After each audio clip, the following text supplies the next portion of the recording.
ਸਤਿ ਸ਼੍ਰੀ ਅਕਾਲ ਜੀ। ਸਵਾਗਤ ਸਾਰਿਆਂ ਦਾ ਦੇਸ਼ ਪ੍ਰਦੇਸ਼ ਲਾਈਵ ਪ੍ਰੋਗਰਾਮ ਦੇ ਵਿੱਚ। ਮੈਂ ਤੁਹਾਡਾ ਆਪਣਾ ਦੋਸਤ ਅਮਨ ਹਾਜ਼ਰ ਹਾਂ ਜੀ। ਅੱਜ ਦਾ ਫਿਰ ਪ੍ਰੋਗਰਾਮ ਲੈ ਕੇ ਇੱਕ ਐਕਸਪਰਟ ਨੂੰ ਸੱਦਾ ਦੇ ਕੇ ਇਸ ਪ੍ਰੋਗਰਾਮ ਨੂੰ ਲੈ ਕੇ ਰੋਜ਼ ਹਾਜ਼ਰ ਹੋਈਦਾ, ਤਾਂ ਕਿ ਜਿਹੜੇ ਵੀ ਬੱਚੇ ਸਾਡੇ ਪ੍ਰਦੇਸ਼ ਜਾ ਕੇ ਪੜ੍ਹਨਾ ਚਾਹੁੰਦੇ ਨੇ ਉਹਨਾਂ ਲਈ ਅਸੀਂ ਸਵਾਲ ਜਵਾਬ ਉਹਨਾਂ ਨਾਲ ਸਾਂਝੇ ਕਰ ਪਾਈਏ। ਉਹਨਾਂ ਲਈ ਹਰ ਉਹ ਰਿਕੁਆਇਰਮੈਂਟ, ਹਰ ਉਹ ਚੀਜ਼ ਉਹਨਾਂ ਲਈ ਡਿਸਕਸ ਕਰ ਪਾਈਏ ਜਿਹੜੇ ਬੱਚਿਆਂ ਲਈ ਜਾਣਨੀ ਬਹੁਤ ਜ਼ਰੂਰੀ ਹੈ। ਕੰਟਰੀ ਹਮੇਸ਼ਾ ਟੌਪਿਕ ਅਲੱਗ-ਅਲੱਗ ਰਹਿੰਦੇ ਨੇ, ਐਕਸਪਰਟਸ ਵੀ ਅਲੱਗ-ਅਲੱਗ ਆਉਂਦੇ ਨੇ, ਆਪਣੀ ਐਕਸਪਰਟਾਈਜ਼ ਦੇ ਸਦਕੇ ਇਸ ਸ਼ੋਅ ਦੇ ਵਿੱਚ ਜਵਾਬ ਦਿੰਦੇ ਆ। ਅੱਜ ਵੀ ਇਸੇ ਕੋਸ਼ਿਸ਼ ਦੇ ਤਹਿਤ ਆਸਟ੍ਰੇਲੀਆ, ਕੈਨੇਡਾ ਅਤੇ ਨਿਊਜ਼ੀਲੈਂਡ 'ਤੇ ਡਿਸਕਸ਼ਨ ਕਰਨ ਲਈ, ਉਹਨਾਂ 'ਤੇ ਡਿਸਕਸ਼ਨ ਕਰਨ ਦੇ ਲਈ ਤੁਹਾਨੂੰ ਪਤਾ ਅੱਜ ਦੇ ਦਿਨ ਅਸੀਂ ਹਮੇਸ਼ਾ ਸੱਦਾ ਦਿੰਦੇ ਹਾਂ ਵੈਸਟਰਨ ਓਵਰਸੀਜ਼ ਤੋਂ ਪ੍ਰਦੀਪ ਜੀ ਨੂੰ, ਅਤੇ ਉਹਨਾਂ ਦੇ ਨਾਲ ਅੱਜ ਇੱਕ ਖਾਸ ਐਕਸਪਰਟ ਜਿਹੜੇ ਆਸਟ੍ਰੇਲੀਆ ਦੇਖਦੇ ਨੇ, ਉਹਨਾਂ ਦੇ ਆਸਟ੍ਰੇਲੀਆ ਟੀਮ ਦੇ ਜਿਹੜੇ ਹੈੱਡ ਨੇ ਜਸਲੀਨ ਮੈਮ ਸਾਡੇ ਨਾਲ ਨੇ। ਪਹਿਲੇ ਸਵਾਗਤ ਕਰਦੀ ਉਹਨਾਂ ਦਾ। ਪ੍ਰਦੀਪ ਜੀ, ਜਸਲੀਨ ਮੈਮ ਬਹੁਤ ਬਹੁਤ ਸਵਾਗਤ। ਥੈਂਕ ਯੂ ਜੀ। ਸਤਿ ਸ਼੍ਰੀ ਅਕਾਲ। ਸੋ ਸ਼ੁਰੂਆਤ ਕਰਾਂਗੇ ਜੀ ਜਸਲੀਨ ਜੀ ਤੋਂ, ਕਿਉਂਕਿ ਸਾਡੇ ਗੈਸਟ ਨੇ। ਜਸਲੀਨ, ਆਸਟ੍ਰੇਲੀਆ ਤੁਸੀਂ ਦੇਖ ਰਹੇ ਹੋ, ਆਸਟ੍ਰੇਲੀਆ ਕਾफ़ੀ ਜ਼ਿਆਦਾ ਇਸ ਟਾਈਮ ਮੈਂ ਕਹੂੰਗਾ ਕਨਫਿਊਜ਼ਨ ਦਾ ਅਤੇ ਡਾਊਟਸ ਦਾ ਕਾਰਨ ਬਣਿਆ, ਕਿਉਂਕਿ ਜਦੋਂ ਪ੍ਰਮੋਸ਼ਨ ਘਟਦੀ ਹੈ ਸਾਡੇ ਪੰਜਾਬੀਆਂ ਦਾ ਹਮੇਸ਼ਾ ਹੁੰਦਾ ਵੀ ਨਹੀਂ ਇਹਦਾ ਸਟ੍ਰਿਕਟ ਹੋ ਗਿਆ ਕੰਮ ਜੀ। ਬਾਕੀ ਵੈਸੇ ਵੀ ਹੈ ਜਾਂ ਪ੍ਰੈਜ਼ੈਂਟ ਸਿਨੈਰੀਓ ਕੁਝ ਹੋਰ ਹੈ? सर देखो, स्ट्रिक्ट नहीं है, इट्स जस्ट दैट कि थोड़ा जा स्ट्रीमलाइन हो चुका है। पहला स्टूडेंट्स ਦਾ ਸੀਗਾ ਕਿ 5.5 ਤੇ ਵੀ ਹਰ ਇੱਕ ਸਟੂਡੈਂਟ ਦਾ ਵੀਜ਼ਾ ਆ ਜਾਂਦਾ ਸੀ ਨੋਰਮਲੀ, ਜਿਹਦੇ ਕੋਲ ਫੰਡ ਨਹੀਂ ਹੈਗੇ, ਠੀਕ ਹੈ, ਕੰਸਲਟੈਂਟਸ ਤੋਂ ਫੰਡ ਅਰੇਂਜ ਕਰਾਏ ਤੇ ਹੋ ਗਿਆ ਕੰਮ, ਠੀਕ ਹੈ, ਤੇ ਵੀਜ਼ਾ ਆ ਜਾਂਦੇ ਸੀ। ਬਟ ਅੱਜ ਦੀ ਡੇਟ 'ਚ ਆਸਟ੍ਰੇਲੀਆ ਸਟ੍ਰਿਕਟ ਵੀ ਨਹੀਂ, ਅਸੀਂ ਇਹ ਕਹਿ ਸਕਦੇ ਕਿ ਸਟਰੀਮਲਾਈਨ ਹੋ ਚੁੱਕਿਆ ਹੈ। ਜੇ ਤੁਹਾਡੇ 6 ਬੈਂਡ ਹੈ ਤੇ ਅੱਛੀ ਪਰਸੈਂਟੇਜ ਹੈ ਤਾਂ ਹੀ ਤੁਹਾਨੂੰ ਵੀਜ਼ਾ ਮਿਲੇਗਾ, ਅਦਰਵਾਈਜ਼ ਤੁਹਾਡੇ ਵੀਜ਼ਾ ਦੇ ਚਾਂਸਸ ਘੱਟ ਰਹਿਣਗੇ। ਜਦੋਂ ਤਾਂ SSVF ਇੰਟਰੋਡਿਊਸ ਹੋਇਆ, GT ਕ੍ਰਾਈਟੇਰੀਆ ਕਹਿੰਦੇ ਫੋਲੋ ਹੁੰਦਾ, ਉਹ ਤਾਂ ਸੇਮ SV ਵਿੱਚ ਵੀ ਹੁੰਦਾ ਸੀ। ਚੇਂਜਸ ਕੀ ਆਈਆਂ ਉਹਨਾਂ ਦੋਨਾਂ ਦੇ ਵਿੱਚ? ਸਰ ਚੇਂਜਸ ਇਹ ਹੈ ਕਿ ਐਮਬੈਸੀ ਨੇ ਪਹਿਲਾਂ ਜਿਹੜੀ ਫੰਡਿੰਗ ਦਾ ਕ੍ਰਾਈਟੇਰੀਆ ਸੀ ਉਹ ਛੱਡ ਦਿੱਤਾ ਸੀ ਕਿ ਕਾਲਜਸ ਤੇ ਯੂਨੀਵਰਸਿਟੀਜ਼ ਦੇ ਵਿੱਚ, ਤੇ ਹੁਣ ਕਈ ਕੰਸਲਟੈਂਟਸ ਕੀ ਕਰਦੇ ਸੀਗੇ ਕਿ ਯੂਨੀਵਰਸਿਟੀਜ਼ ਨਾਲ ਟਾਈ ਅਪ ਕੀਤਾ ਕਿ ਅਸੀਂ ਫੰਡ ਆਪੇ ਹੀ ਦੇਖ ਲਾਂਗੇ, ਕਿ ਤੁਸੀਂ ਸਿਰਫ ਐਪਲੀਕੇਸ਼ਨ ਪੁੱਟ ਕਰੋ, ਇਹਦਾ ਵੀਜ਼ਾ ਤਾਂ ਆ ਹੀ ਜਾਣਾ ਹੈ। ਅੱਜ ਦੀ ਡੇਟ 'ਚ ਐਮਬੈਸੀ ਨੇ ਉਹ ਜਿਹੜਾ ਰਾਈਟ ਹੈ ਉਹ ਯੂਨੀਵਰਸਿਟੀਜ਼ ਤੇ ਕਾਲਜਸ ਤੋਂ ਲੈ ਲਿਆ, ਐਕਸੈਪਟ ਫॉर ਕੈਟਾਗਰੀ 1। ਜੇ ਸਟੂਡੈਂਟ ਕੋਲ ਫੰਡਸ ਨਹੀਂ ਹੈ ਤਾਂ ਐਮਬੈਸੀ ਮਤਲਬ ਖੁਦ ਚੈੱਕਅਪ ਕਰਦੀ ਹੈ, ਐਮਬੈਸੀ ਇੱਕ ਇੱਕ ਚੀਜ਼ ਦੀ ਵੈਰੀਫਿਕੇਸ਼ਨ ਕਰਦੀ ਹੈ ਬੈਂਕ 'ਚੋਂ, ਟੈਲੀਫੋਨਿਕਲੀ ਜਾਂ ਫਿਰ ਈਮੇਲ ਦੇ ਰਾਹੀਂ, ਤੇ ਫੰਡਿੰਗ ਦੇ ਬੇਸਿਸ ਤੇ ਹੀ ਸਰ ਅੱਜ ਦੀ ਡੇਟ 'ਚ ਵੀਜ਼ਾ ਮਿਲਦੇ ਆ। ਪ੍ਰਦੀਪ ਜੀ, ਤੁਹਾਡੇ ਦਾ ਮੈਂ ਮਿਲਦਾ ਜੁਲਦਾ ਹੀ ਸਵਾਲ ਕਰਾਂਗਾ। ਜੇ ਇੰਨਾ ਸੌਖਾ ਹੈ, ਪ੍ਰੈਜ਼ੈਂਟ ਸਿਨੈਰੀਓ ਠੀਕ ਚੱਲ ਰਿਹਾ ਜੋ ਜਸਲੀਨ ਦੱਸ ਰਹੇ ਨੇ, ਪ੍ਰਮੋਸ਼ਨ ਕਿਉਂ ਘੱਟ ਗਈ? ਕਿਉਂਕਿ ਸਾਡੇ ਪੰਜਾਬ ਦਾ ਇੱਕ ਟ੍ਰੈਂਡ ਹੈ, ਤੁਸੀਂ ਵੀ ਹੁਣ ਵਾਕਫ ਹੋਣੇ ਹੋ, ਜਿਹੜੇ ਚੀਜ਼ ਦਾ ਵੀਜ਼ਾ ਆਉਂਦੇ ਨੇ ਉਧਰ ਬੋਰਡ ਬੜੇ ਲੱਗਦੇ ਆ। ਅੱਜ ਕੱਲ੍ਹ ਬੋਰਡ ਕੈਨੇਡਾ ਵੱਲ ਨੇ। रीजन 3-4 सर इस पर। हमारा कनाडा भी इतना ही अच्छा है, ऑस्ट्रेलिया भी इतना अच्छा है, न्यूजीलैंड जाने वाले भी इतने ही अच्छे हैं जी। बात ये है कि भाई आपका टेस्ट की बात है। अब जैसे आपका क्वेश्चन है, इस क्वेश्चन का आंसर थोड़ा सा स्टूडेंट्स की तरफ से आता है ये चीज़ें, कि जो स्टूडेंट्स शॉर्टकट मारना चाहते हैं, जैसे अगर हम कनाडा की बात करें, कनाडा में फ़ंड नहीं दिखाने, 6 बैंड आ गए, जैसे जसलीन मैम ने बोला कि ये 6 बैंड हो, परसेंटेज ठीक हो तो आप चले जाओगे। अब वो जिसने न्यूजीलैंड ऑस्ट्रेलिया जाना है, जिसने ऑस्ट्रेलिया जाना है, जिसकी रिक्वायरमेंट आज वो जा रहा है, अदरवाइज वो सोचता है कि यार चल 6 बैंड तो आगे कनाडा ही रिस्क ले लें, ठीक है। ये एक मेजर रीजन है कि आज की डेट में कनाडा वीज़ा दे रहा है, वेल एंड गुड है, क्योंकि ना कोई फंड दिखाना, ना कोई डॉक्यूमेंटेशन दिखाना। लेकिन अगर आप ऑस्ट्रेलिया जाते हो, रिक्वायरमेंट अगेन 6 बैंड के आसपास ही, अगर हरियाणा और पंजाब से खासकर आप हो तो आपको 6 बैंड है। अदर बोर्ड, स्टेट बोर्ड कोई और है आपका, हिमाचल, यूपी, राजस्थान, तो 5.5 बैंड में वीजा आ रहे हैं, लेकिन फंड तो दिखाने हैं। और दूसरा कंसल्टेंट भी ये सोचता है चल यार यहाँ पे हिंगना फिटकड़ी कुछ नहीं लग रही, चल आपको ऑस्ट्रेलिया कनाडा ही भेज देते हैं, थोड़ा सौखा सा प्रोसेस है। ये एक थोड़ा सा रीजन है। अदरवाइज ऑस्ट्रेलिया आज की डेट में चल रहा है, ऑस्ट्रेलिया एवरग्रीन है, सौखा प्रोसेस, मतलब इसलिए ये चलेगा, हमेशा चलेगा। कनाडा क्या था, थोड़ा सा सौखा प्रोसेस है, फंड्स नहीं दिखाने, इसलिए लोग उस तरफ थोड़ा सा ये सोचते हैं। ਪ੍ਰਦੀਪ ਜੀ, ਅੱਗੇ ਹੁੰਦਾ ਸੀ ਜਿਵੇਂ ਨਾ ਕੁਐਰੀਜ਼ ਹੁੰਦੀਆਂ ਸੀ ਆਸਟ੍ਰੇਲੀਆ ਦੀਆਂ, ਨਿਊਜ਼ੀਲੈਂਡ ਦੀਆਂ, ਅਲੱਗ-ਅਲੱਗ ਕੈਟੇਗਰਾਈਜ਼ ਵਾਈਜ਼ ਸਟੂਡੈਂਟ ਆਪਣੇ ਆਪਣੇ ਚੁਆਇਸ ਲੈ ਕੇ ਆਉਂਦਾ ਸੀਗਾ। 5.5 ਬੈਂਡ ਨੇ, ਬੱਚਾ ਕਹਿੰਦਾ ਜਾਂ ਕੈਨੇਡਾ ਚੱਲ, ਸੌਰੀ ਆਸਟ੍ਰੇਲੀਆ ਚੱਲ ਜਾਂਗਾ ਜਾਂ ਨਿਊਜ਼ੀਲੈਂਡ ਚਲੇ ਜਾਣਾ। 6 ਬੈਂਡ ਆ ਗਏ, 6.5 ਆ ਗਏ ਤੇ ਕੈਨੇਡਾ ਚਲੇ ਜਾਣਗੇ। ਅੱਜ ਕੀ ਹੋ ਰਿਹਾ, 5.5 ਆ ਗਏ ਤਾਂ ਵੀ ਬੰਦਾ ਕੈਨੇਡਾ ਜਾਣਾ ਚਾਹੁੰਦਾ, 6 ਆ ਗਏ ਤਾਂ ਵੀ ਕੈਨੇਡਾ ਜਾਣਾ ਚਾਹੁੰਦਾ, ਵੀ ਹਰ ਇੱਕ ਨੂੰ ਇਹ ਲੱਗਦਾ ਪਹਿਲੇ ਕੈਨੇਡਾ ਟਰਾਈ ਕਰ ਲਓ।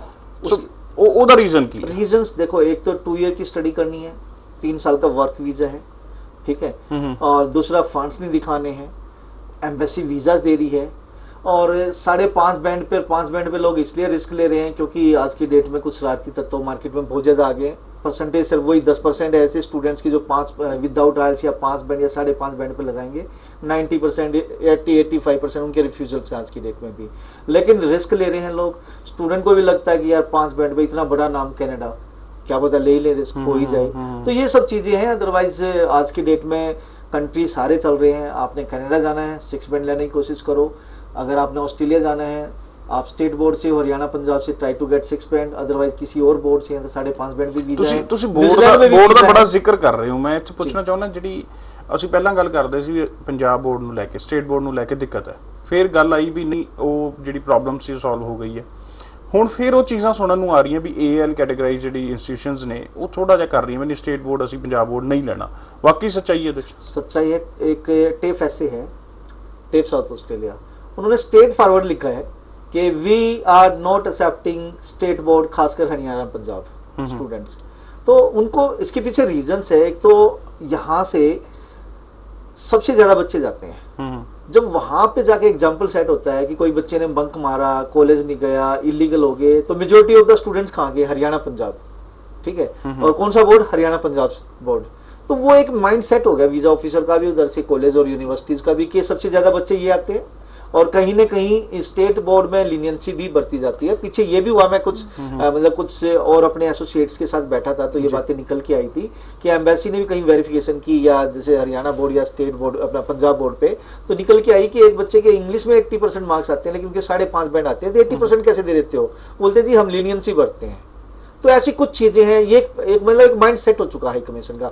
इसलिए स्टेट बोर्ड खासकर हरियाणा पंजाब प्लीज 6 बैंड लेके आओ, आप ऑस्ट्रेलिया का वीजा लो, लगेगा। Jasleen ma'am is here, she is the specialist for Australia, she is the country head, और आपके चांसेस पूरे रहेंगे। ਤੇ ਆਸਟ੍ਰੇਲੀਆ ਨੂੰ ਲੈ ਕੇ ਜਿਹੜੇ ਤਾਂ ਮਨ ਦੇ ਡਾਊਟ ਨੇ, ਕਨਫਿਊਜ਼ ਨੇ ਵੀ ਵੀਜ਼ਾ ਨਹੀਂ ਆ ਰਿਹਾ, ਐਸੀ ਕੋਈ ਗੱਲਬਾਤ ਨਹੀਂ ਹੈ, वीजाज आ रहे हैं, डिपेंड्स ऑन प्रोफाइल, थोड़े फंड्स, हर चीज जेडे मैटर करेगी। ऐसा एक जसलीन हमारा एक 5.5 बैंड पंजाब बोर्ड, कौन सा बोर्ड से बेटा जिसका वीजा है, कौन से कोर्स में गया बताना वैसे? स्टूडेंट गया है diploma of childhood, early childhood and education के new era institute the sir visa है, मतलब पंजाब बोर्ड का भी वीजा है 5.5 बैंड पे, लेकिन मैं इसको प्रमोट नहीं कर सकता कि 5.5 बैंड पे पंजाब बोर्ड के मेरे वीजे आ गए। सर वो एक वीजा आ गया, एक स्पेशलाइज कोर्स में बच्चा गया, ठीक है उसका वीजा लगा है, लेकिन 90% 99% रिफ्यूज भी तो हो रहे हैं 5.5 बैंड पे, अगर हरियाणा और पंजाब बोर्ड है तो हम इसको प्रमोट नहीं कर सकते। दूसरी जी एक चीज मैं पूछना चाहूँगा, जिवें स्टेट बोर्ड ਨੂੰ ਲੈ ਕੇ ਗੱਲ ਹੋ ਰਹੀ ਵੀ ਮਾਈਂਡ ਸੈਟਅਪ ਹੋ ਚੁੱਕਾ ਹੈ, ਪੰਜਾਬ ਹਰਿਆਣਾ ਦੇ ਬੱਚਿਆਂ ਨੇ ਕੁਝ ਜਿਹੜੇ ਪਹਿਲੇ ਗਏ ਕੁਝ ਗਲਤੀਆਂ ਕੀਤੀਆਂ ਜਿਹਦੇ ਕਰਕੇ ਹੁਣ ਵਾਲੇ ਬੱਚਿਆਂ ਨੂੰ ਭੁਗਤਣਾ ਪੈ ਰਿਹਾ। ਵਾਕਈ ਇਹ ਮਾਈਂਡ ਸੈਟਅਪ ਹੈ ਵੀ ਜੀਟੀ ਦੇ ਵਿੱਚ ਫਾਲ ਹੀ ਨਹੀਂ ਕਰਦੇ ਬੱਚੇ, ਵੀ ਜੈਨੂਇਨ ਟੈਂਪਰੇਰੀ ਐਂਟਰ ਨਹੀਂ ਨੇ? ਸਰ ਨਹੀਂ, ਇਹੋ ਜਿਹਾ ਕੋਈ ਪ੍ਰੋਬਲਮ ਨਹੀਂ, ਬੋਰਡ ਦਾ ਐਕਚੁਅਲੀ ਇਹਦੇ ਵਿੱਚ ਰੋਲ ਨਹੀਂ ਹੈ। ਜੇ ਆਪਾਂ ਸਟੂਡੈਂਟ ਦੀ ਕੈਪੇਬਿਲਿਟੀ ਵੀ ਦੇਖੀਏ ਨਾ, ਸਟੂਡੈਂਟ ਦਾ ਵੀ ਖੁਦ ਦਾ ਇੱਕ ਮਾਈਂਡਸੈਟ ਹੈ ਕਿ ਮੇਰੇ ਸੀਬੀਐਸਈ ਚੋਂ ਜੇ 60% ਨੰਬਰ ਆ ਰਹੇ ਹਨ ਤਾਂ ਮੈਂ ਆਪਣੀ ਪਰਸੈਂਟੇਜ ਵਧਾਉਣੀ ਹੈ, ਮੈਂ ਬਾਹਰ ਜਾਣਾ ਤਾਂ ਮੈਂ ਸਟੇਟ ਬੋਰਡ ਚਲੇ ਜਾਣਾ। ਉੱਥੇ ਉਹਦਾ ਮਾਈਂਡਸੈਟ ਹੈ ਕਿ ਮੈਨੂੰ 20% ਵੱਧ ਮਿਲ ਜਾਣਗੇ। ਹੁਣ ਐਮਬੈਸੀ ਨੂੰ ਵੀ ਇਹ ਚੀਜ਼ ਪਤਾ ਹੈ ਸਰ, ਬਿਕੋਜ਼ ਉਹ ਨਾਰਮਲੀ ਹਜ਼ਾਰਾਂ ਫਾਈਲਸ ਨੂੰ ਡੀਲ ਕਰਦੇ ਆ, ਉਹਨਾਂ ਨੂੰ ਪਤਾ ਹੈ ਕਿ ਇੱਕ ਬੱਚਾ ਸੀਬੀਐਸਈ ਤੋਂ ਤਾਂ 60% ਲੈ ਰਿਹਾ ਲੇਕਿਨ ਪੰਜਾਬ ਬੋਰਡ ਤੋਂ ਲੈ ਰਿਹਾ 80%, ਲੇਕਿਨ ਆਇਲਸ ਦੇ ਬੈਂਡ ਫਿਰ ਵੀ 5.5 ਤਾਂ ਡਿਫਰੈਂਸ ਸਰ ਆਂਦਾ ਹੈ, ਮਾਈਂਡਸੈਟ ਹੈ। ਔਰ ਸਟੂਡੈਂਟ ਨੂੰ ਜਦ ਇੰਟਰਵਿਊ ਲਈ ਪੁੱਛਿਆ ਜਾਂਦਾ ਤਾਂ ਉਹ ਕਹਿੰਦਾ ਕਿ ਮੈਂ ਇੰਟਰਵਿਊ ਨਹੀਂ ਦੇ ਸਕਦਾ, ਤੁਸੀਂ ਮੇਰੀ ਇੰਟਰਵਿਊ ਮਤਲਬ ਇਹੋ ਜੀ ਜਗ੍ਹਾ ਐਡਮਿਸ਼ਨ ਕਰਾਓ ਜਿੱਥੇ ਇੰਟਰਵਿਊ ਨਾ ਆਵੇ, ਠੀਕ ਹੈ। ਤਾਂ ਇਹਦਾ ਮਤਲਬ ਸਰ ਕਿ ਸਟੂਡੈਂਟ ਕੈਪੇਬਲ ਨਹੀਂ ਹੈਗਾ ਕਿਤੇ ਨਾ ਕਿਤੇ। ਓਕੇ, ਕਿਹੜੀ ਪ੍ਰੋਫਾਈਲ ਨੂੰ ਪੋਜ਼ਿਟਿਵ ਦੇਖਦੇ ਹੋ? ਜਿਹੜੇ ਪੰਜਾਬ ਬੋਰਡ ਵਾਲੀ ਹੈ, ਯੂਨੀਵਰਸਿਟੀ ਵੀ ਲਏਗੀ, AL1 ਜਿਹੜੇ ਇੰਸਟੀਟਿਊਸ਼ਨਸ ਨੇ ਉਹ ਵੀ ਹੈਪੀਲੀ ਉਹਨੂੰ ਐਕਸੈਪਟ ਕਰਨਗੇ, ਤੇ ਐਮਬੈਸੀ ਵੀ ਉਹਨੂੰ ਵੀਜ਼ਾ ਦੇਗੀ?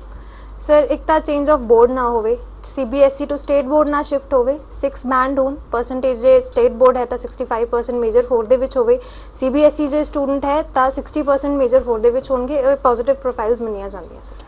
ਕਈ ਵਾਰੀ ਹੁੰਦਾ ਵੀ ਜਿਵੇਂ 10th ਤੱਕ ਬੱਚੇ ਨੇ ਇੱਕ ਜਗ੍ਹਾ ਤੇ ਕੀਤਾ, ਉੱਥੇ +1 +2 ਅੱਗੇ ਸੇਮ ਬੋਰਡ ਨਾਲ ਸਕੂਲ ਨਹੀਂ ਹੈ, ਉਸ ਸਥਿਤੀ ਦੇ ਵਿੱਚ ਚੇਂਜ ਕਰਨਾ ਵੀ ਪੈਂਦਾ, ਕਿਉਂਕਿ ਦੂਸਰਾ ਜੇ ਗੱਲ ਕਰੀਏ ਵੀ ਸੀਬੀਐਸਈ ਸਕੂਲ ਬਹੁਤ ਦੂਰ ਪੈਂਦਾ, ਉਸ ਸਿਚੁਏਸ਼ਨ ਦੇ ਵਿੱਚ ਇਹਨੂੰ ਮੰਨਿਆ ਜਾਏਗਾ ਕਿ ਨਹੀਂ? ਸਰ ਉਸ ਸਿਚੁਏਸ਼ਨ 'ਚ ਕਈ ਕਾਲਜਸ ਲੈ ਵੀ ਲੈਂਦੇ ਆ, ਬਟ ਉੱਥੇ ਫਿਰ ਗੱਲ ਆ ਜਾਂਦੀ ਹੈ ਆਇਲ ਸਕੋਰ ਦੀ। ਜੇ ਤੁਸੀਂ ਬੋਰਡ ਚੇਂਜ ਵੀ ਕੀਤਾ ਤੇ ਬੈਂਡ ਸਕੋਰ ਤੁਹਾਡੇ ਉਨੇ ਹੀ ਰਹਿ ਰਹੇ ਹੈ, ਠੀਕ ਹੈ, ਤਾਂ ਡੈਫੀਨਿਟਲੀ ਸਰ ਫਰਕ ਤਾਂ ਪੈਂਦਾ ਹੈ। ਪ੍ਰਦੀਪ ਜੀ, ਅਸੀਂ ਹੁਣ ਪੰਜਾਬ ਬੋਰਡ ਦਾ ਵੀ ਰਿਜ਼ਲਟ ਦੇਖਿਆ, ਉਹਨਾਂ ਨੇ ਲੀਨੀਐਂਸੀ ਨਹੀਂ ਵਰਤੀ, ਸਟ੍ਰਿਕਟ ਹੋਇਆ ਕਿਤੇ ਨਾ ਕਿਤੇ ਪੰਜਾਬ ਬੋਰਡ। ਸੋ ਉਸ ਦੇ ਰਿਜ਼ਲਟਸ ਵੀ ਸਾਡੇ ਸਾਹਮਣੇ ਆਏ ਨੇ, ਪਿਛਲੇ ਸਾਲ ਨਾਲੋਂ ਇਸ ਸਾਲ ਰਿਜ਼ਲਟ ਪਰਸੈਂਟੇਜ ਵਾਈਜ਼ ਬਹੁਤ ਘੱਟ ਗਏ। ਕਿਵੇਂ ਦੇਖਦੇ ਹੋ ਇਸ ਚੀਜ਼ ਨੂੰ? ਇਹ ਪੋਜ਼ਿਟਿਵ ਹੈ, ਬੱਚੇ ਦਾ ਮਾਈਂਡ ਸੈਟਅਪ ਹੋ ਜਾਏਗਾ ਸਟ੍ਰਿਕਟ ਹੋਇਆ ਬੋਰਡ, ਜਾਂ ਇਹਦੇ 'ਚ ਕੋਈ ਨੁਕਸਾਨ ਹੈ? डेफिनेटली पॉजिटिव है, एग्जाम्पल सेट होगा। अगर निकल रुकी है, अगर निकल बच्चे ने नहीं की है और लीनियंसी नहीं दी है, तो डेफिनेटली जो बच्चा जस्टिफाई करता है, जो बच्चा रियली डिजर्व करता है, उसका स्कोर आया है, और जो बच्चा डिजर्व नहीं करता, उसका स्कोर नहीं आता, डेफिनेटली आने वाले टाइम में सर ये वो चीज़ें जा चुकी हैं कि आप निकल करो, पास हो जाओ, आगे सेटल हो जाओगे। आप यहाँ से पास होगे बाहर जाके सेट नहीं हो पाओगे, फ़ायदा क्या है? आप जब वहाँ की एजुकेशन के साथ कोप अप नहीं कर पाओगे तो फ़ायदा क्या है? तो really it's a great thing. और इसके एक एग्जाम्पल सेट होता है कि बच्चों को ये लगेगा कि हाँ भाई, चाहे पंजाब बोर्ड है चाहे हरियाणा बोर्ड है, अब तो पढ़ना पढ़ेंगे तभी कामयाब होंगे, और आगे वैल्यू भी इसी चीज़ की है। बिल्कुल ठीक गल कही, क्योंकि ये माइंड सैटअप होना चाहिए प्रॉपरली थोड़ा भी जाके पढ़ के ही कामयाब होना है। जी पहुँच मुहिम है उन्होंने किते ना किते रोकना पएगा, रुक भी रही है। कुछ एम्बेसी हाई कमीशन स्ट्रिक्ट हो रही ने, कुछ साडे कंसलटेंट भी हुण चूज ही हो गए भी जी चंगी प्रोफाइल है उन्होंने ही लाया जाएगा। गलत प्रोफाइल अपना नुकसान बहुत वड्डे पद्धर ते कर रहा है, सो ऐसा ना करो। एक सही माइंड सैटअप, सही कंसलटेंट की चोण दे नाल डिसीजन जिहड़ा वो तुहानूं लेना चाहिए। कोई भी मन दे विच सवाल आस्ट्रेलिया नूं लैके आ रहा है तां वी तुसीं प्रदीप जी की टीम तक, जसलीन की टीम दे तक उस नंबर ते कॉल करके राबता कायम कर सकते हो जिहड़ा टीवी स्क्रीन ते फ्लैश हो रहा है। जसलीन, आस्ट्रेलिया दे विच भी same problem same as New Zealand देखिए, फंड्स नूं लैके आउंदी है। फंड्स 3 महीने पुराने, सोर्स ऑफ इनकम, ये चीज़ां बहुत वड्डा एक जिहड़ा पॉइंट हैगियां भी जिहड़े बच्चा थोड़ा क्रेज़ घटिया। किस तरह देखदे हो इस चीज़ नूं?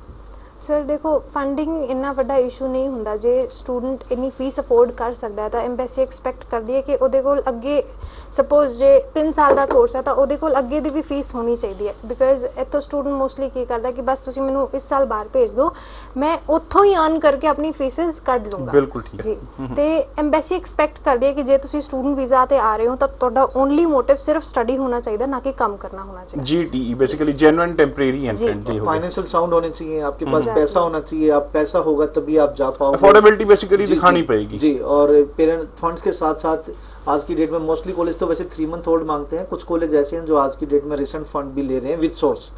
और इसके अलावा पेरेंट्स का एनुअल इनकम बहुत जरूर देखते हैं कि पेरेंट्स की एनुअल इनकम है या नहीं है, क्योंकि एक बच्चा, खासकर हमारे यहाँ पे नॉर्थ इंडिया में क्या देखा गया कि वो टैक्स तो देते ही नहीं, ठीक है, टैक्स पे ही नहीं करते। 3.5 लाख की ITR भरते हैं। पापा क्या करते हैं जी? 3 लाख की ITR। मम्मा क्या करती है? हाउसवाइफ है जी। भाई बहन क्या करते हैं जी? ट्यूशन पढ़ाते हैं लेकिन ITR नहीं भरते। अच्छा, इसका मतलब 3 लाख रुपए कमाने वाला बंदा सालाना 22-25 लाख रुपए कैसे कर सकता है? तो ये मेरा एक, इसी कारण से रिफ्यूजल्स भी आते हैं। एम्बेसी बोलती है 3 लाख वाला नहीं कर सकता। तो उसी लिए आज की डेट में ये बहुत ज़रूरी हो गया है कि आप जो भी प्रोफेशन, जिस भी बिजनेस में है, जो भी आप काम करते हो, होनेस्टी के साथ अपनी ITR भरो। जो भी प्रोफेशन है उसके हिसाब से ITR भरो। मम्मी अगर बुटीक चलाती है तो बुटीक की ITR, पापा अगर एग्रीकल्चरिस्ट है तहसीलदार इनकम सर्टिफिकेट, प्रॉपर्टी बिजनेस है तो प्रॉपर्टी का क्या नाम है ITR, कोई रेंटल इनकम है तो रेंटल की ITR, बहन भाई अगर कोई जॉब कर रहे हैं तो उनकी ITR, अगर वो क्या नाम है कोई ट्यूशन घर पे पढ़ा रहे हैं तो डेफिनेटली इनकम हो रही है, उसके हिसाब से उसकी ITR दिखाओ। तो जब ये सारी चीजें क्लब होती है, एम्बेसी को लगता है कि पापा भी कमा रहे, मम्मी भी कमा रही, भाई बहन भी कमा रहे, और रियली वो कमा भी रहे होते हैं, वो सारी की चीजें जब ITR के रूप में आगे जाती है तो एम्बेसी को लगता है कि यार 15, 16, 17 लाख रुपये सालाना कमाने वाला 20-22 लाख रुपये खर्च सकता है।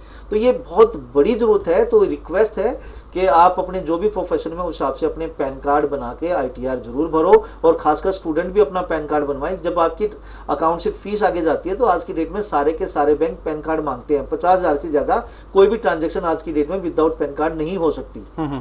सो ये छोटी छोटी चीज़ां ने जी ਜਿਹੜੀ ਪਹਿਲਾਂ ਹੀ ਹੋਮਵਰਕ ਸ਼ੁਰੂ ਹੋ ਜਾਵੇ ਤਾਂ ਉਹਨੂੰ ਆਪਾਂ ਪ੍ਰੈਕਟੀਕਲੀ ਉਸ ਚੀਜ਼ ਨੂੰ ਦੇਖ ਸਕਦੇ ਹਾਂ, ਉਹਦਾ ਫਾਇਦਾ ਹੁੰਦਾ। ਹੁਣ 3 ਲੱਖ ਕਮਾਉਣ ਵਾਲਾ ਬਿਲਕੁਲ ਠੀਕ ਹੈ, ਉਹ 20 ਲੱਖ ਫੀਸ ਕਿਵੇਂ ਅਫੋਰਡ ਕਰੇਗਾ, ਅਫੋਰਡੇਬਿਲਿਟੀ ਕਿਵੇਂ ਦਿਖਾਓਗੇ, ਪਾਕਟ ਅਲਾਉ ਕਰਦੀ ਹੈ। ਸੋ ਇਹ ਚੀਜ਼ਾਂ ਬਹੁਤ ਵੱਡਾ ਮੈਟਰ ਕਰਦੀਆਂ ਵੀਜ਼ਾ ਲੈਣ ਦੇ ਵਿੱਚ। ਇਹ ਚੀਜ਼ਾਂ ਨੂੰ ਤੁਸੀਂ ਸਮਝਣਾ ਹੈ, ਸਮਝ ਕੇ ਉਹਨਾਂ ਨੂੰ ਅਪਣਾਉਣਾ ਵੀ ਹੈ। ਕੋਈ ਵੀ ਜਾਣਕਾਰੀ ਚਾਹੀਦੀ ਹੈ, ਅਸੈਸਮੈਂਟ ਕਰਾਉਣਾ ਚਾਹੁੰਦੇ ਹੋ ਤਾਂ ਪ੍ਰਦੀਪ ਜੀ ਦੀ ਟੀਮ ਤੱਕ ਆਪਣਾ ਰਾਬਤਾ ਕਾਇਮ ਕਰ ਸਕਦੇ ਹੋ। ਜਸਲੀਨ, ਫੰਡਸ ਐਕਸੈਪਟੇਬਲ ਕਿਹੜੇ ਹੁੰਦੇ ਆ? ਹੁਣ ਦੇਖੋ 22-25 ਲੱਖ ਜਾਂ 28 ਲੱਖ ਕਿਸੇ ਕੋਲ ਪੁਰਾਣਾ ਨਹੀਂ ਪਿਆ ਹੁੰਦਾ, ਅਸੀਂ ਵੀ ਮੰਨਦੇ ਹਾਂ, FDs ਨਹੀਂ ਹੁੰਦੀਆਂ, ਸੇਵਿੰਗ 'ਚ ਨਹੀਂ ਹੁੰਦੇ, ਬਟ ਐਕਸਪੈਕਟਿਡ ਕਿਹੜੇ? ਸਰ ਜੇ ਤਾਂ ਸਟੂਡੈਂਟ ਦੇ ਪੈਰੈਂਟਸ ਗਵਰਨਮੈਂਟ ਜੌਬ 'ਚ ਹੁੰਦੇ ਆ ਤਾਂ ਨਾਰਮਲੀ ਉਹਨਾਂ ਦਾ GPF ਹੁੰਦਾ ਜਾਂ EPF ਹੁੰਦਾ ਤੇ ਉਹ ਵਾਲੇ ਫੰਡਸ ਅਸੀਂ ਯੂਜ਼ ਕਰ ਸਕਦੇ ਹਾਂ। ਜੇ ਕਿਸੇ ਵੀ ਸਟੂਡੈਂਟ ਦੇ ਪੈਰੈਂਟਸ ਕੋਲ ਜਾਂ ਗ੍ਰੈਂਡ ਪੈਰੈਂਟਸ ਕੋਲ ਜਾਂ ਮੈਟਰਨਲ ਗ੍ਰੈਂਡ ਪੈਰੈਂਟਸ ਕੋਲ FD ਜਾਂ ਸੇਵਿੰਗ ਦੇ ਵਿੱਚ ਥੋੜਾ ਅਮਾਊਂਟ ਵੀ ਪਿਆ ਹੈ ਤਾਂ ਉਹ ਵੀ ਅਸੀਂ ਯੂਟਿਲਾਈਜ਼ ਕਰ ਇਹ ਸਾਰਾ ਐਕਸੈਪਟ ਹੋਏਗਾ ਜੀ ਸਰ। ਇਹ ਹੁਣ ਜਿਵੇਂ ਇਹ ਥਰਡ ਪਾਰਟੀ 'ਚ ਨਹੀਂ ਆਏਗਾ, ਦਾਦਾ ਦਾਦੀ ਨਾਨਾ ਨਾਨੀ ਜਾਂ ਭੂਆ ਤੋਂ ਲੈ ਲਿਆ ਕੁਝ? ਦਾਦਾ ਦਾਦੀ ਤੇ ਨਾਨਾ ਨਾਨੀ ਬਲੱਡ ਰਿਲੇਟਿਵਸ ਚਾਹੁੰਦੇ ਜੇ ਆਪਾਂ ਭੂਆ ਮਾਸੀ ਤਾਇਆ ਜੀ ਮਾਮਾ ਜੀ ਇਹਨਾਂ ਦੀ ਗੱਲ ਕਰੀਏ, ਇਹ ਥਰਡ ਪਾਰਟੀ ਚ ਆ ਇਹ ਮੰਨਿਆ ਜਾਏਗਾ ਕਿ ਨਹੀਂ ਸਰ, ਬਹੁਤ ਲਿਮਿਟਿਡ ਪਾਰਟ, ਉਹ ਵੀ ਕੁਝ ਯੂਨੀਵਰਸਿਟੀਜ਼ ਐਕਸੈਪਟ ਕਰਦੀਆਂ ਹਰ ਕਿੰਨੇ ਪਰਸੈਂਟ ਜਿਹੜੀ ਉਹ ਹੈਲਪ ਲੈ ਸਕਦੇ? ਅਸੀਂ ਲੈ ਕੇ ਚੱਲਦੇ ਹਾਂ ਕਿ 30% ਮਤਲਬ 3 ਤੋਂ 4 ਲੱਖ ਮੈਕਸਿਮਮ, ਇਸ ਤੋਂ ਜ਼ਿਆਦਾ। ਹੁਣ ਕਈ ਵਾਰੀ ਹੁੰਦਾ ਕਿਸੇ ਦਾ ਬ੍ਰਦਰ ਆਲਰੇਡੀ ਆਸਟ੍ਰੇਲੀਆ ਦੇ ਵਿੱਚ ਹੈ ਜਾਂ ਕੈਨੇਡਾ 'ਚ ਜਾਂ ਨਿਊਜ਼ੀਲੈਂਡ 'ਚ ਹੈ ਜੀ, ਉਹਨੂੰ ਉੱਥੋਂ ਸਪਾਂਸਰ ਕਰਨਾ ਚਾਹੁੰਦਾ, ਕੀ ਉਹ ਕਰ ਪਾਏਗਾ? ਜਾਂ ਉਹਦੇ 'ਚ ਉਹਨੂੰ ਕੋਈ ਦਿੱਕਤ ਆਏਗੀ? ਸਰ ਉਹ ਕਰ ਸਕਦਾ, ਡੈਫੀਨਿਟਲੀ ਉਹ ਕਰ ਸਕਦਾ। ਜੇ ਉਹਦੇ ਕੋਲ ਫੰਡਸ 3 ਮਹੀਨੇ ਪੁਰਾਣੇ ਹੈਗੇ ਆ ਤਾਂ ਬਿਲਕੁਲ ਮਤਲਬ ਸੋਰਸ ਆਫ ਇਨਕਮ ਉਹਦੇ ਕੋਲ ਅਵੇਲੇਬਲ ਹੈ ਤਾਂ ਬਿਲਕੁਲ ਉਹ ਕਰ ਸਕਦਾ ਸਰ। ਬਿਲਕੁਲ ਕਰ ਸਕਦਾ। ਕੀ ਕਹਿਣਾ ਖਾਸ ਆਸਟ੍ਰੇਲੀਆ ਨੂੰ ਲੈ ਕੇ, ਕਿਉਂਕਿ ਅੱਜ ਕੰਟਰੀ ਹੈਡ ਸਾਡੇ ਨਾਲ ਨੇ ਤਾਂ ਆਸਟ੍ਰੇਲੀਆ ਦੀ ਗੱਲ ਕਰਨੀ ਵੀ ਬਣਦੀ ਸੀ। ਕੈਨੇਡਾ ਦੀ ਤਾਂ हमें तो पूछा ही जा रहा है। ਨਹੀਂ ਸਰ, ਦੇਖੋ ਕੈਨੇਡਾ ਬਾਰੇ ਵੀ ਸਵਾਲ ਕਰਾਂਗੇ ਬਟ ਜਿਹੜੇ ਗੈਸਟ ਆਏ ਨੇ ਉਹਨਾਂ ਦਾ ਐਕਸਪੀਰੀਅੰਸ ਵੀ ਸ਼ੇਅਰ ਕਰਨਾ ਜ਼ਰੂਰੀ, ਕਿਉਂਕਿ ਇਹ ਵੀ ਚੀਜ਼ਾਂ ਨੇ ਪ੍ਰਦੀਪ ਜੀ। ਫੰਡਸ ਨੂੰ ਲੈ ਕੇ ਪ੍ਰੋਬਲਮ, ਫੰਡ ਕਿਹੜੇ ਮੰਨੇ ਜਾਣਗੇ, ਨਹੀਂ ਮੰਨੇ ਜਾਣਗੇ, ਵੀਜ਼ਾ ਆ ਰਿਹਾ ਨਹੀਂ ਆ ਰਿਹਾ, ਕਿਹੜੀ ਪ੍ਰੋਫਾਈਲ ਦਾ ਆ ਰਿਹਾ, ਇਹ ਬੜੀ ਜੈਨੂਇਨ ਜੇ ਕੁਐਸਚਨ ਨੇ ਔਰ ਬੱਚਾ ਚਾਹੁੰਦਾ। ਮੈਂ ਤੁਹਾਡੇ ਤੋਂ ਵੀ ਪੁੱਛਣਾ ਚਾਹੁੰਦਾ ਕੀ ਗਾਈਡ ਕਰਨਾ ਚਾਹੁੰਦੇ ਇਸ टाइम ਜਿਹੜੇ ਆਸਟ੍रेलिया ਜਾਣ ਦਾ ਮਨ ਬਣਾ ਰਹੇ ਨੇ ਬਟ कंफ्यूज ਨੇ? देखिए ऑस्ट्रेलिया में 3-4 चीज़ों को आपने ध्यान रखना है। ऑस्ट्रेलिया बहुत बढ़िया कंट्री है, 180 कंट्रीज़ के लोग वहाँ पे पढ़ने आते हैं। एक तो वो जेन्युइन स्टूडेंट्स मांगते हैं जिसमें जीटी जेन्युइन टेम्परेरी इंटरेंट आपको फॉलो करना पड़ेगा। इसको थोड़ा सा हम ब्रीफली समझें। जीटीई क्या मतलब? जी मतलब जेन्युइन मतलब सॉलिड, टी मतलब टेम्परेरी, जो टेम्परेरी जाने वाले हैं, परमानेंट जो नहीं जा रहे हैं। इंट्रेंट मतलब वहाँ एंट्री करने वाले, जीटी जेन्युइन टेम्परेरी इंट्रेंट। अब इसके अंदर कुछ चीजें हैं जो जरूरी है। एक तो आपकी एकेडमिक, आपकी एजुकेशन शुड बी सॉलिड। जैसे मैम ने बताया जसलीन मैम में कि हरियाणा और पंजाब बोर्ड या जैसे स्टेट बोर्ड से वो 65% मोस्टली खासकर टेफ कॉलेज, गवर्नमेंट कॉलेज जो है वो 60 और 65% के आसपास मांग रहे हैं। मेजर 4 सब्जेक्ट्स सबसे ज़्यादा वैल्यू रखते हैं, जैसे फिजिक्स, केमिस्ट्री, मैथ और आपकी इंग्लिश। कॉमर्स वाले बच्चों के लिए इंग्लिश, आपकी मैथ, अपना क्या नाम है, बिजनेस, इकोनॉमिक्स और अकाउंट्स।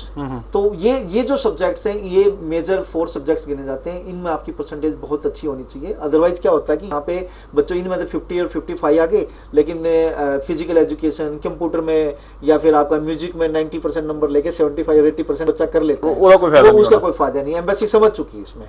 और इसमें भी मेजर सब्जेक्ट्स में भी थ्योरी और प्रैक्टिकल भी देखा जाता है। प्रैक्टिकल में तो आपने लगवा लिया, थ्योरी में कितने हैं सर? ये वैल्यू कई जगह ਹੁੰਦਾ ਵੀ ਤੁਸੀਂ ਉਹਨੂੰ ਮਨਾ ਕਰਦੇ ਹੋ ਤੇਰੇ ਜਿਹੜੇ ਮੇਜਰ 4 ਸਬਜੈਕਟਸ ਨੇ ਉਹ ਠੀਕ ਨਹੀਂ, ਉਹਦੇ ਚ परफॉर्मेंस हैगी या ग्रेड्स ठीक नहीं है, परसेंटेज ठीक नहीं है, बट दूसरा उन्होंने हाँ कर देता। मैं वही बता रहा हूँ, मुझे मेरा जीटी कंप्लीट होने दो। तो इसमें क्या होता है कि जो जैसे टेफ कॉलेज है वो तो मना करेंगे, सीधी सी बात है। कुछ प्राइवेट कॉलेज दे देते हैं एडमिशन, हमने वीजा भी लिए हैं, 58% पे भी वीजा लिया है, 55 पे वीजा लिया है, लेकिन आईएलटीएस में उनके 6 बैंड थे या पीटी में 6 बैंड बनते थे। तो ये देखा जाएगा कि एक गवर्नमेंट कॉलेज या यूनिवर्सिटी आपको एक्सेप्ट नहीं कर रही तो कुछ प्राइवेट कॉलेज भी ले लेते हैं। तो जीटी में जरूर नहीं है कि यही आपकी मार्क्स ही देखे जाएंगे, और भी चीजें होती हैं जो मैं आगे बताने जा रहा हूँ। तो आपकी एजुकेशन अच्छी होनी चाहिए। सेकंड चीज आती है कि भाई आपका गैप नहीं होना चाहिए। गैप है तो वो जस्टिफाई आपको करना पड़ेगा। लाइक आपने एंट्रेंस एग्जाम की टेस्ट दी, आपका मेडिकल कोई प्रॉब्लम थी या आपने वर्क किया है तो उससे रिलेटेड सारे डॉक्यूमेंट्स आपको देने पड़ेंगे। इसके अलावा आपको आइल्स में आपको अच्छा स्कोर लेना पड़ेगा। इसके लिए ये इसलिए जरूरी है क्योंकि हम एक नॉन इंग्लिश कंट्री में रह रहे हैं। इंग्लिश कंट्री में जाना है तो डेफिनेटली, क्योंकि ये मीडियोकर टेस्ट है, ये आपको क्लियर करना पड़ेगा और अच्छे मार्क्स में। तो यहाँ पे स्टेट बोर्ड 6 बैंड की मैं कोशिश करूंगा बच्चों को बताने के लिए। 6 बैंड अगर हरियाणा और पंजाब बोर्ड से है, अगर आप किसी और बोर्ड से हैं तो 5.5 बैंड पे भी गुजारा हो सकता है। और इसके अलावा आपका फंड्स बहुत ज़्यादा मैटर करते हैं। आपको 1 ईयर की ट्यूशन फीस, 1 ईयर की लिविंग कॉस्ट और रिटर्न ईयर फिर आपको दिखाना है। अगर आप एडवांस डिप्लोमा में जा रहे हैं तो 19-20 लाख के, अगर आप बैचलर्स में जा रहे हैं या मास्टर्स में जा रहे हैं तो 24-25 लाख के फंड्स आपने दिखाने हैं। अगेन 3 मंथ, मोस्टली कॉलेज या यूनिवर्सिटी 3 मंथ ओल्ड फंड मांगते हैं जिसमें आपका एजुकेशन लोन करंट का चलेगा। इसके अलावा एफडी सेविंग 3 महीने पुरानी होनी चाहिए। जीपीएफ, ईपीएफ, अगर आपके पेरेंट्स कोई गवर्नमेंट जॉब में है तो डिपार्टमेंट जितना लिख के देगा वो सब चल सकता है। स्पॉन्सर आपको मम्मी पापा, दादा दादी, नाना नानी, भाई बहन, ये लोग स्पॉन्सर कर सकते हैं। इसके अलावा क्लोज रिलेटिव, चाचा ताऊ, काका मामा फूफा 30% तक कर सकते हैं। इसके अलावा जीटी में जो नेक्स्ट चीज आती है वो है जी आपकी एनुअल इनकम। जैसे अभी डिस्कस कर रहे थे कि 3 लाख वाला 23 लाख रुपए कहाँ से खर्चेगा। तो जितने भी आपके स्पॉन्सर्स हैं, मम्मी पापा, दादा दादी, नाना नानी, जो भी भाई बहन, तो उनके प्रोफेशंस के हिसाब से उनके आईटीआर या तहसीलदार इनकम सर्टिफिकेट होना चाहिए। तो प्लीज़ पैन कार्ड बनवाओ, जिस हिसाब से वो जो भी बिजनेस या ऑक्यूपेशन है उस हिसाब से उनकी आईटीआर इनकम टैक्स रिटर्न जरूर भरो। और एक चीज़ का आपने खास ध्यान रखना है, यहाँ पे मोस्टली फैमिलीज में क्या होता है, एजेंट्स क्या करते हैं, आपकी आईटीआर बढ़वा देते हैं। यहाँ एक चीज़ का आपने ध्यान रखना है, सेक्शन अंडर सेक्शन 80C के में आपको तकरीबन 1,80,000 तक की एग्जम्पशंस होती हैं। तो मतलब कई बार क्या होता है कि सेविंग के लिए पैसे जमा, जैसे पीपीएफ में बंदा जमा करा देते हैं तो 1.5 लाख रुपए तक एग्जाम्प्ट है। या फिर आपने अपना क्या नाम है LIC ले ली, ICI प्रूडेंशियल वगैरह इस टाइप की किसी जिसमें आपने सेविंग पैसा डाल दिया टैक्स को बचाने के लिए, तो वो आप जरूर दिखाइए। उस हिसाब से 3 लाख तक तो आपकी एग्जाम्प्टर, मान लो 1.5 लाख रुपए आपने अंडर सेक्शन 80C में कहीं अगर डाल रखा है, जैसे LIC का प्रीमियम आप पे कर रहे हो, या फिर आपका PPF में पे कर रहे हो, या फिर प्रूडेंशियल में आप पे कर रहे हो, तो ये भी एग्जाम्प्ट है। तो इस हिसाब से आपकी 4,80,000 रुपए तक की ITR विदाउट एनी टैक्स हो सकती है। तो ये मेरे से ज्यादा CA बताएगा, ये प्लीज आप जरूर ध्यान रखना है। तो अगर आप इस टाइप की कहीं इन्वेस्टमेंट कर रहे हैं तो अपने CA को ITR भरने से पहले जरूर बताएं। और इसके अलावा आपके रिसर्च बहुत जरूरी है। वीजा ऑफिसर जानना चाहता है कि भैया आपने रिसर्च क्या की है, तो इसमें एजेंट्स की हेल्प मत लीजिए, आप खुद करिए। Why Australia, why particular this course, India में वही कोर्स 5 लाख में या 10 लाख में कर सकते हो, तो 25 लाख रुपए क्यों खर्चने जा रहे हो? आउटकम क्या होगा, इसकी जॉब किस टाइप की मिलेगी, कहाँ कहाँ पे जॉब मिल सकती है। Next, last but not the list, आपके जो इमिग्रेशन हिस्ट्री मैटर करती है कि आपका कोई इलीगल रिकॉर्ड तो नहीं है, आपने ऑस्ट्रेलिया से वापस आए हो तो कोई वहाँ पर आपने गलत काम तो नहीं किया, किसी और कंट्री में आपने गलत तो काम नहीं किया, आप कहीं से डिपोर्ट तो नहीं हो। That is the GT। इसके हिसाब से एक बच्चे का वीजा लगता है। चाहे ये न्यूजीलैंड की बात कर लें, चाहे ऑस्ट्रेलिया की बात कर लें, कहीं ना कहीं थोड़ा थोड़ा ये कनाडा में भी ये चीज़ें चलती मेरे ख्याल हाथी ਦੇ ਪੈਰ 'ਚ ਸਾਰੇ ਹੀ ਆ ਜਾਂਦੇ ਨੇ ਜੀ, ਉਹਦੇ ਵਿੱਚ ਫਿਰ ਸਾਰੀਆਂ ਚੀਜ਼ਾਂ ਸਮਝ ਆਈਆਂ। GT ਹਰ कंट्री ਨੂੰ ਚਾਹੀਦਾ, ਚਾਹੇ ਉਹ ਕੈਨੇਡਾ, चाहे ऑस्ट्रेलिया, चाहे न्यूजीलैंड। एक सर यहाँ पे मैं ऐड जरूर करना चाहूँगा, मैं ना पिछले कुछ टाइम में कुछ ऐसी चीज़ें देखी है मैंने, काफ़ी फैमिली जिस टाइप की मिलने आती है कि बच्चों को चांस मिलता है जाने का, लेकिन वहाँ पे वो मतलब एक तरह से बैल खुला जाता है। मतलब उनको लगता है मेरे आगे पीछे कोई नहीं अब तो फैमिली में, जो मेरा मतलब जो मुझे देख रहा है, वो गलत काम कर जाते हैं।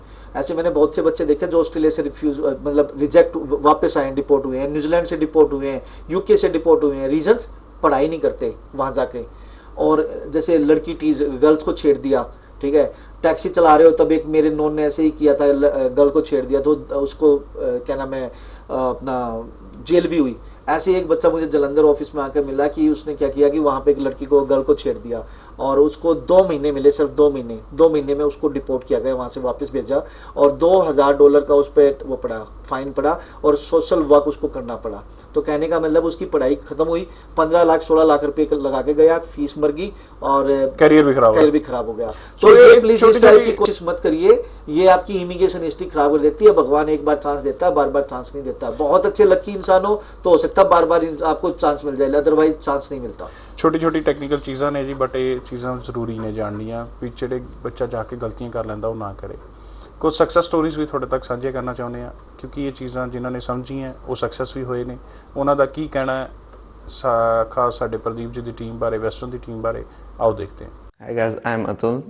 Now I am in Australia. I just came through the Western Overseas and I'm here from the last 1 month, and I'm in this college AIAS Advanced Australian Institute of Advanced Studies from last 3 weeks.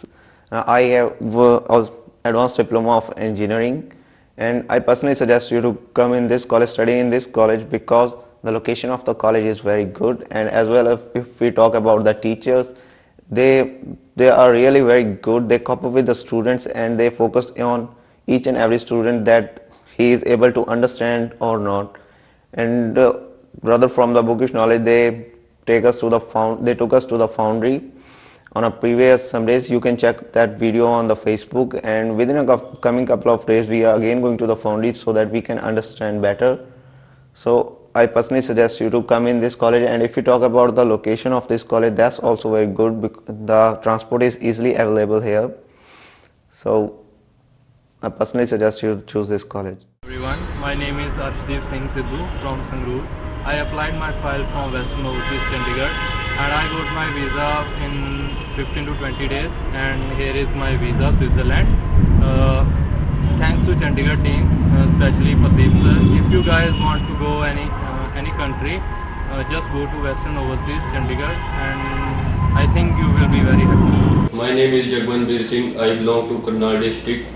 I did my IELTS and scored 6 band. After completing my IELTS, I go to many consultants, but they did not guide me properly, and one of my friend guide me to go for Western Overseas, and I go to Western Overseas. They guide me very properly, and I lodged my file for Australia student visa in Kangan Institute for accounting course. I got my visa in 10 days, and the staff of Western Overseas is very cooperative, and if anyone want to go abroad, they have to visit Western Overseas once. This is my Australia visa. ਸਤਿ ਸ਼੍ਰੀ ਅਕਾਲ everyone, ਮੇਰਾ ਨਾਮ ਰਣਦੀਪ ਸਿੰਘ ਹੈ। ਮੈਂ ਮਲੇਰਕੋਟਲਾ ਨੂੰ belong ਕਰਦਾ ਤੇ ਕੁਝ ਦਿਨ ਪਹਿਲਾਂ ਮੈਂ ਵੈਸਟਰਨ ਓਵਰਸੀਜ਼ ਵਿਜ਼ਿਟ ਕੀਤਾ ਆਸਟ੍ਰੇਲੀਆ ਦੇ ਵੀਜ਼ਾ ਕਾਉਂਸਲਿੰਗ ਰਿਗਾਰਡਿੰਗ, ਤੇ ਮੈਂ ਆਪਦਾ ਵੀਜ਼ਾ ਅਪਲਾਈ ਕੀਤਾ ਆਸਟ੍ਰੇਲੀਆ ਲਈ ਫੈਡਰੇਸ਼ਨ ਯੂਨੀਵਰਸਿਟੀ ਦੇ under, and I got my visa within 15 days, and ਮੇਰਾ course bachelor of information technology ਹੈ, ਤੇ I am thankful for the services of Western Overseas. Thank you everyone. So ਇਹ ਸੀ ਜੀ ਕੁਝ ਸਕਸੈਸ ਸਟੋਰੀਜ਼ ਜਿਹੜੀਆਂ ਤੁਹਾਡੇ ਨਾਲ ਸਾਂਝੀਆਂ ਕੀਤੀਆਂ ਨੇ ਵੈਸਟਰਨ ਓਵਰਸੀਜ਼ ਵੱਲੋਂ, ਜਿਨ੍ਹਾਂ ਦੇ ਵੀਜ਼ਾ ਆਏ ਸੀ, ਤੁਹਾਡੇ ਤੱਕ ਮਿਲਾਏ ਗਏ ਬੱਚੇ ਨੇ। ਤੁਸੀਂ ਵੀ ਮਿਲਣਾ ਚਾਹੁੰਦੇ ਹੋ ਇਹਨਾਂ ਤੱਕ, ਰਾਬਤਾ ਕਾਇਮ ਕਰਨਾ ਚਾਹੁੰਦੇ ਹੋ, ਇਹਨਾਂ ਦੇ ਆਫਿਸਿਸ ਅਲੱਗ-ਅਲੱਗ ਸ਼ਹਿਰਾਂ ਦੇ ਵਿੱਚ ਨੇ, ਉੱਥੇ ਨੰਬਰ ਤੇ ਜਾਣਕਾਰੀ ਲੈ ਸਕਦੇ ਹੋ। ਵਿਜ਼ਿਟ ਕਰਕੇ free of cost counselling the service ਵੀ ਲਈ ਜਾ ਸਕਦੀ ਹੈ। ਸ਼ੋਅ ਦਾ ਸਮਾਂ ਨਹੀਂ ਅਲਾਉ ਕਰ ਰਿਹਾ ਡਿਸਕਸ਼ਨ ਅੱਗੇ ਵਧਾਉਣ ਦੇ ਲਈ। ਸੋ ਜਸਲੀਨ ਤੇ ਪ੍ਰਦੀਪ ਜੀ, ਸ਼ੋਅ ਦੇ ਵਿੱਚ ਆਉਣ ਲਈ ਬਹੁਤ ਬਹੁਤ ਧੰਨਵਾਦ ਸਾਰੇ ਦਰਸ਼ਕਾਂ ਦਾ, ਟੈਕਨੀਕਲ ਟੀਮ ਦਾ। ਅੱਜ ਦੇ ਸ਼ੋਅ ਨੂੰ ਇੱਥੇ ਖਤਮ ਕਰਦੇ ਹਾਂ। ਆਪਣੇ ਦੋਸਤਾਂ ਨੂੰ ਦਿਓ ਇਜਾਜ਼ਤ। ਧੰਨਵਾਦ, ਸਤਿ ਸ਼੍ਰੀ ਅਕਾਲ।